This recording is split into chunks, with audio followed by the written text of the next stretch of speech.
సత్యసాక్షి అనుదిన మన్నా ద్వారా మీ అందరికీ శుభోదయం.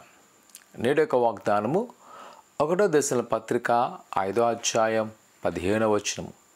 ఎడతెగక ప్రార్థన చేయుడి. ప్రియకుమార కుమార్తె, ఉదయకాల సమయంలో దేవుని యొక్క మాట మనకు ప్రేరణిస్తుంది. ఎడతెగక ప్రార్థన చేయుడి. చాలామంది క్రైస్తవ జీవితాల్లో చూస్తున్నప్పుడు అధిక శ్రమలు వచ్చినప్పుడు, అధికమైన ఇబ్బందులు ఎదుర్కొంటున్నప్పుడు నిరాశపడిపోతాం. ఏమిటంటే, ఇంక నేను ప్రార్థన చేయను, ఇంకా వాటి గురించి ఆలోచన చేస్తాం, వాటి గురించి యోచన చేస్తాము.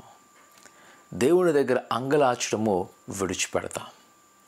ఇంకా ఆ సమస్యలు మనం ఎలా ఉంటాయంట, ఆ బాధ మనం అధిగమిస్తుంది. కానీ నేను ప్రార్థన చేస్తే దేవుడు కార్యాలు చేస్తాడు, నేను ప్రార్థన చేస్తే దేవుడు మార్గాలు తెరుస్తాడు అన్న విషయాన్ని మర్చిపోతుంటాం. కానీ దేవుని యొక్క వాక్యం చెప్తుంది, ఎడతెగక ప్రార్థన చేయడి.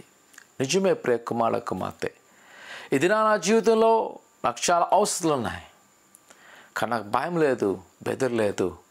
నేను దేవుని దగ్గర ప్రార్థన చేస్తుంటాను.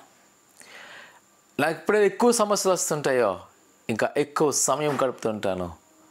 దేవుడు ఆ సమయానికి అనుకున్న సమయంలో ఆయన గొప్ప కార్యాలు చేస్తున్నాడు.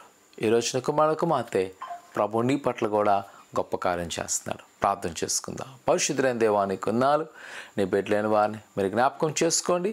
నీ దైవాశీర్వాదముతో నింపండి, నీ కృపాక్షేమలతో నింపి ఫలింపచేయండి. వారికి కొదులు తీసివేయండి, వారికి ఆటంకాలు తొలగించి మీరే వారిని బలపరిచి స్థిరపరిచి ఆస్వాదించి ఫలింపచేయమని యేసు నామమున అడుగుతున్నాం తండ్రి, ఆమేన్. ప్రియ కుమార కుమార్తె, నమ్మకుంచి ప్రార్థన చేయండి. ఏ బాధున్నా వాడు విడిచిపెట్టి ప్రార్థన చేయి. దేవుడు గొప్ప విడుదల చేయను గాక. ఆమేన్.